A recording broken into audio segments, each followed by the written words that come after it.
चंद्रगुप्त प्रथम का राज्याभिषेक हुआ था पाटलिपुत्र में। चंद्रगुप्त के पाटलिपुत्र में राज्याभिषेक और गुप्त वंश की स्थापना का वर्ष था 320 ईस्वी।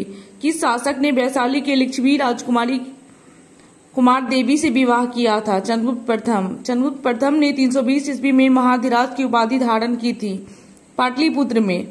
320 ईस्वी में चंद्रगुप्त में गुप्त संवत का भी प्रचलन किया। चंद्रगुप्त ने किस शासक ने स्वयं को लिच्छवी दोहित्र कहा है? समुद्रगुप्त। बिहार में गुप्त शक्ति के संगठन का श्रेय दिया जाता है चंद्रगुप्त द्वितीय को। गुप्त साम्राज्य की प्रथम राजधानी है पाटलिपुत्र। किस शासक ने श्रीलंका के राजा मेघवर्मन ने गया में एक बौद्ध मठ स्थापित करने की अनुमति मांगी थी? समुद्रगुप्त। नालंदा विश्वविद्यालय के स्थापना का युग है गुप्त। नालंदा विश्वविद्यालय का संस्थापक था कुमारगुप्त। बोध गया में महाबोधि मंदिर की स्थापना हुई थी गुप्त काल में।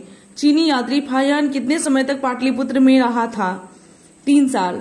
आर्यभट्ट का संबंध किस नगर से था? पाटलिपुत्र। गुप्त काल की एक सुंदर कार्तिकेय की मूर्ति किस जिले में प्राप्त हुई है? शाहाबाद। बिहार में 7.5 फीट ऊंची बुद्ध देव की एक पीतल की मूर्ति प्राप्त हुई है सुल्तानगंज से। राजगीर की मणिनाग मंदिर में पत्थर पर खोदे हुए गणेश, विष्णु तथा नागिनों के चित्र है। यह किस काल के हैं? गुप्त काल। राजगृह में स्थित जरासंध की बैठक का निर्माण किस काल में हुआ माना जाता है? गुप्त काल में। तीरभुक्ति आधुनिक दरभंगा का राज्यपाल था गोविंदगुप्त। बिहार में बौद्ध विहार का प्राचीनतम केंद्र था नालंदा। नालंदा विश्वविद्यालय किस लिए प्रसिद्ध था? बौद्ध धर्म दर्शन के लिए। नालंदा में अवस्थित भारतीय विश्वविद्यालयों में फाहियान शासन के किसके शासनकाल के दौरान आया था?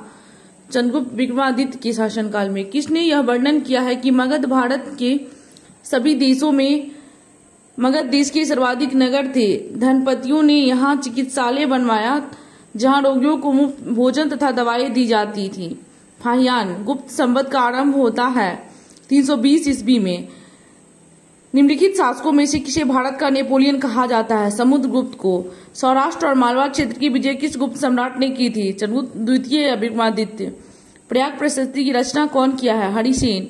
किस गुप्त सम्राट ने दक्षिण भारत में सफल सैनिक अभियान किए थे? समुद्रगुप्त। प्रयाग प्रशस्ति में किस सम्राट के विजय के अभियानों की चर्चा है? समुद्रगुप्त के। गुप्त साम्राज्य के पतन के क्या कारण थे?